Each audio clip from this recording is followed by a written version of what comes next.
The credit card statement lay open on my kitchen table, a quiet betrayal inked in numbers. $17,000. My name is Martha Langston. I'm 62 years old, a retired elementary school teacher and a widow. My husband, Gerald, passed away 4 years ago from pancreatic cancer. Since then, I've lived alone in the house we bought together in our 30s, trying to preserve a sense of normalcy in a world that no longer felt familiar. 3 years ago, I added my daughter Haley to my credit card. Just for emergencies, I'd said, wanting her to feel safe as she built her life. She was always the dramatic one, always running a little behind, always turning minor crises into code reds. I thought I was helping. I thought I was being a good mother. Now, the statement sat in front of me, page after page of wedding charges, florists, catering deposits, a luxury venue I had never heard of. Enchanted Valley Floral, $3,200. Silvercrest Banquet Hall, $8,500. Maison Rouge Catering, $4,800. I hadn't been asked. I hadn't even been informed. I'd simply been billed. Haley was getting married in 6 weeks, and apparently I was paying for it. I ran my fingers over the numbers, each one stinging like a paper cut. I wasn't angry at first, just stunned. The way you feel when you realize the call has been coming from inside the house? This wasn't identity theft. This was something worse. It was entitlement wrapped in love. And as I sat there, the morning sun slanting through the blinds, warming the wood grain of the kitchen island Gerald installed for our 20th anniversary, I realized something deeply painful. Love, in my family, had a price tag, and I'd been footing the bill for far too long. I didn't get much time to process the shock before I heard the front door slam. "Mom, I need to borrow your car tonight," came Travis's voice from the hallway. My son, 34, recently divorced, had moved back in 6 months ago. Just for a little while, he'd said. I should have known better. Travis had a way of turning temporary situations into permanent arrangements. Since moving in, he hadn't contributed a dime to the bills, let alone lifted a finger around the house. He didn't come into the kitchen. Just shouted his needs like a roommate who assumed I was the building manager. "We're going to look at that apartment in Oak Ridge," he added. "Tasha's meeting me there." Tasha. The yoga instructor girlfriend who spent more time in my living room than I did. She meditated in the mornings, leaving incense and crystals scattered everywhere. I'd once mentioned that the smoke gave me headaches. Travis said I was being negative. "Unwelcoming, you need to open yourself up, Mom," he told me, like I was the problem in my own home. "Travis," I said, keeping my voice level, "can you come here, please?" He shuffled into the kitchen, already annoyed, phone in hand, wearing the jeans I'd bought him last Christmas. "What's up? I'm in a rush." I slid the credit card statement toward him. "Did you know about this?" His eyes barely glanced at it, then the shrug. "Yeah, Haley mentioned it. Look, Mom, it's just money. You've got a house, a pension. You're fine." That was the moment. The exact second I realized my children no longer saw me as a person. To them, I was a safety net with a credit limit. That night, I couldn't sleep. I kept seeing those numbers: 3,000 for flowers, 8,000 for a venue, nearly 5 for food. I thought of Gerald. He would have been furious, not just at the spending, but at the audacity. Haley's text came just before midnight. "Hey Mom, can you handle the final catering deposit for next month? It's only like $2,000. Gerald's life insurance should cover it, right? You're the best." I stared at the message for a long time. Then I did something I'd never done in 34 years of motherhood. I deleted it. Not out of spite, but clarity. And I understood finally that silence wasn't kindness. Silence was permission. I sat in Gerald's old recliner, the one he used to nap in with a book open on his chest. The house creaked around me in the quiet way it always did. I thought of how hard we'd worked to build a stable life. A life meant to carry me safely into old age. Instead, I was bleeding it dry, one ungrateful request at a time. No more. By morning, I had a list, a real list. First, call the credit card company, report unauthorized charges, freeze the account, begin the dispute process. Second, call the bank, revoke Travis's access to my checking and savings accounts, cancel the debit card he'd been using like an allowance. Third, call my lawyer, Janet Morrison, the same woman who'd helped me settle Gerald's affairs. I needed to revise my will. It wasn't revenge I wanted, it was protection. Because if my children only saw me as useful when I was giving, then it was time they learned what happened when I finally stopped. The love I'd offered freely for decades had been mistaken for obligation. That misunderstanding ended today. By 9 a.m., I'd made all the calls. The credit card was frozen. The bank confirmed that Travis's debit card would stop working by noon. Janet scheduled me in for a 4 p.m. appointment to begin the will revision process. And I felt lighter than I had in years. That peace lasted until 10:37 a.m. when my phone rang. Haley. I let it go to voicemail. Then again, and again. On the fourth ring, I answered. Mom, thank God. Something's wrong with your card. The florist called and said the payment didn't go through. I know, I said calmly. The card has been frozen. A pause. What? Why? Because I didn't authorize $17,000 of wedding expenses. Another pause. Then came the voice I knew too well, the sugary, coaxing tone she used as a teenager when she wrecked the car or failed a test. Mom, come on, we can fix this. Just call them and explain it's all a mistake. It's not a mistake, I said. You used my card without permission. You said I could use it for emergencies? A wedding is not an emergency, Haley? But the vendors, if we don't pay, will lose everything. You're really going to ruin your only daughter's wedding? That line. That guilt-soaked plea. Don't you love me enough to fix it? I want you to have a beautiful wedding, I said, but I want you to pay for it yourself, like adults do. She went silent. I could hear her breathing, seething, trying to figure out how to spin this in her favor. You're being unreasonable. Possibly, I said, but I'm also being clear. I hung up. By the time I got home from the hardware store with new locks in hand, Travis's car was already in the driveway. I walked in to find Tasha blending a smoothie with fruit from my fridge, her crystals spread out across my dining table. Travis looked up from his phone. Hey, something's wrong with my debit card. I placed my purse on the counter. No, Travis, it's working exactly the way it should. He blinked. What's going on? And Haley's freaking out. I closed your access to my bank accounts, I said evenly. And I'm aware of your sister's situation. Tasha laughed nervously. Martha, you scared us. We thought maybe you had a stroke or something. No, I said, walking toward the door with the new locks in hand. I'm just waking up. That's all. I had the new locks installed by mid-afternoon. The old keys dropped into a mason jar I tucked deep in the kitchen drawer. It felt symbolic, like sealing away an old version of myself. At 4 p.m., I sat in Janet Morrison's leather-scented office, laying everything out with calm precision, the unauthorized charges, the years of financial codependency, the emotional erasure. Janet listened without judgment, only occasionally scribbling notes. This could constitute elder financial abuse, she said, matter of fact. I don't want to press charges, I told her. I just want them to understand the rules have changed.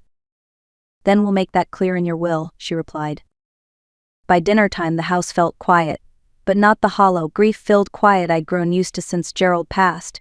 This was different, intentional, clean. As I opened a bottle of wine and reheated some leftover soup, there was a knock at the back door.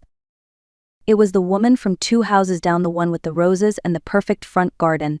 She held a casserole dish and offered a tentative smile. I'm Karen Delaney. I live in the White House with the red shutters. I hope I'm not intruding, but I noticed some shouting earlier.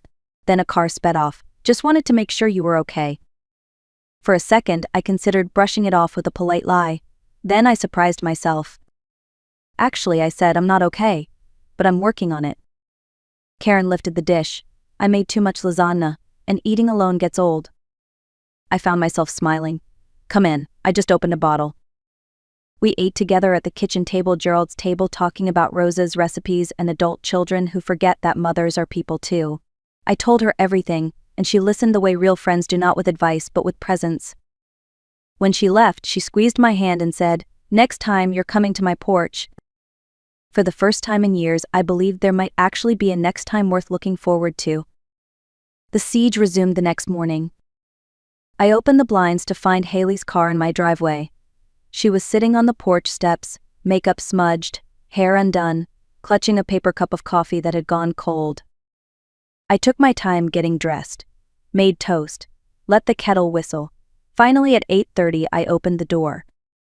"Mom," she croaked, "I've been here since 5.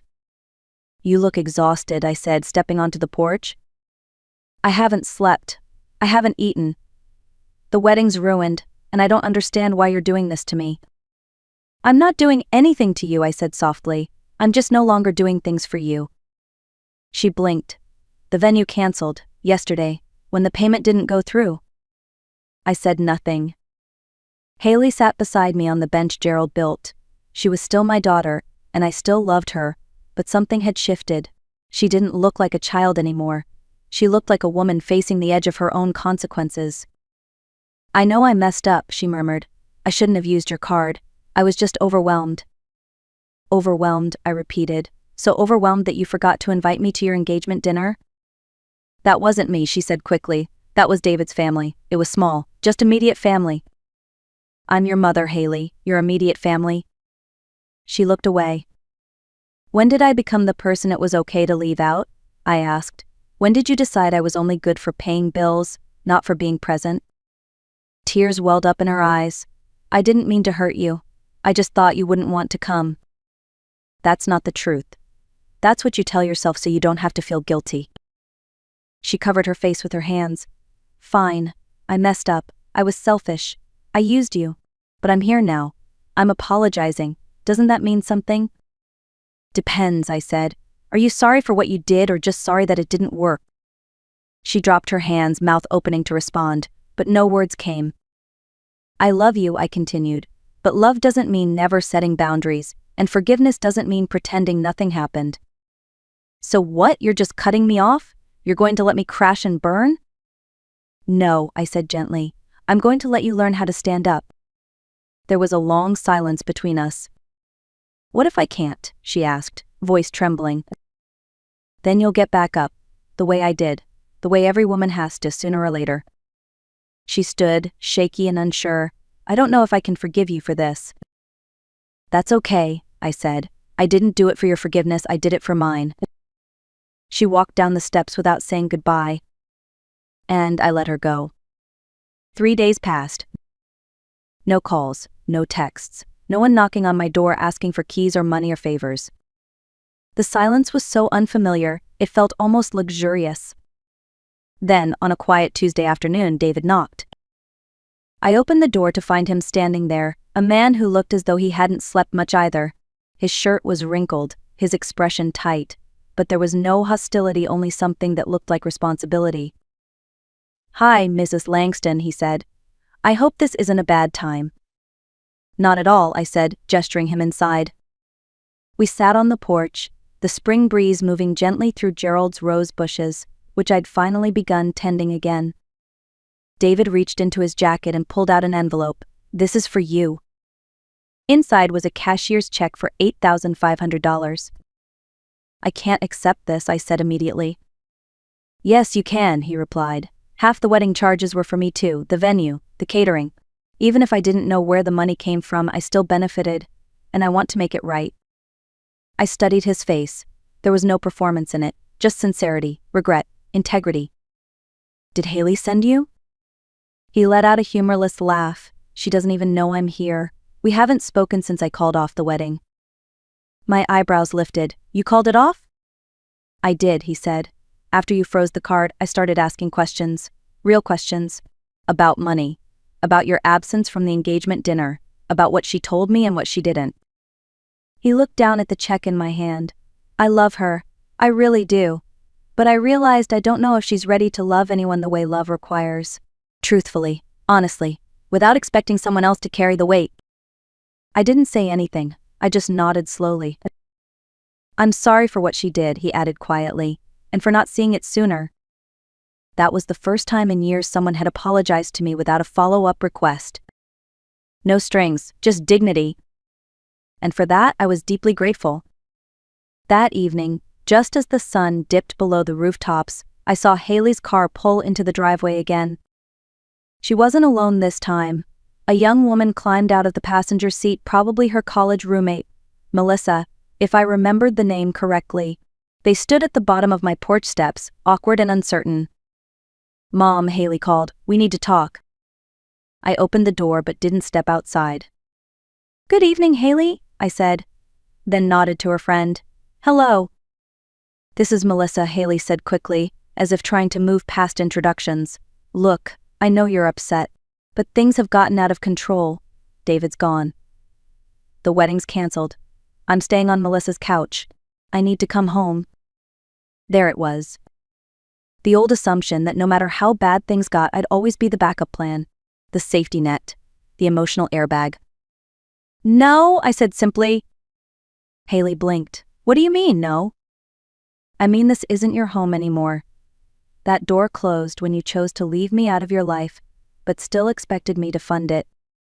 Melissa shifted awkwardly. "Maybe I should wait in the car." "Maybe you should," I agreed. Haley's shoulders dropped the moment her friend left. "You're really doing this?" she asked. "You're going to let your daughter be homeless?" "You're not homeless, you have a job, a degree, options. What you don't have is unlimited access to me anymore." She stared at me like I'd slapped her. "What do you want from me? An apology?" "I want understanding," I said. "I want you to know the difference between saying I'm sorry I used your card and understanding how deeply it hurt me that you thought you could." "I already said I was sorry." "You listed what you did. That's not the same as being sorry for why you did it." She looked down at the steps. "I don't understand what you want me to say." "That tells me everything I need to know." Her voice rose. "So that's it? You're cutting me off? You're going to die alone just to prove a point?" I almost laughed. "That's the difference between us, Haley. You think consequences are punishment. I think they're necessary." She stepped back, face hardening. "You're not the person I thought you were." "No," I said, "I'm finally the person I used to be before I let everyone else rewrite me." Haley didn't say goodbye, just turned and walked down the driveway. I didn't cry. I didn't collapse. I didn't chase her. I went back inside, poured a glass of water, and sat in Gerald's chair. And for the first time in years, the silence didn't feel lonely. It felt earned. 3 weeks later, I was in the garden, hands deep in soil, when Karen's voice floated over the fence. "You've got new blooms coming in," she called. "You've been busy." "I guess I have," I said, brushing dirt from my palms. Busy, that was one word for it. In 21 days, I'd revised my will, cleared out old accounts, and created a life that felt, for the first time, like it actually belonged to me. The credit card company had ruled in my favor, $17,000 reversed. No charges filed against Haley, but no access restored either. Travis had stopped texting after I didn't respond to his last passive-aggressive meme. David's check was deposited into a new account, one in my name only. Most importantly, the house was still, not empty, not quiet in a sorrowful way, just peaceful. Karen and I had started having coffee every morning, some days on my porch, some on hers. We talked about books and birds and why it took us both too long to stop being afraid of our own boundaries. That morning, she brought a flyer from the local library. "They're looking for literacy volunteers," she said. "I thought of you." So I signed up. It felt good to be wanted again, but this time for my mind. My time, not my money. That afternoon, I sat by the living room window, Gerald's window, where the sun spilled in, and painted the hardwood floor gold. I looked out at my roses and thought of him, what he would have said, what he would have done. I think he'd be proud, not just of the boundaries I finally set, but of the peace I finally allowed myself to have. My phone buzzed with a text from Karen. "New widow from the library wants to join us for coffee tomorrow. I think you'll like her." I replied, "Can't wait." Then I set the phone down, picked up my book, and let the light wrap around me like a blessing. If this story moved you, share it. If it reminded you of your own strength, comment. And if you're building your own peace, like and subscribe. You matter not for what you give, but for who you are. Don't forget that.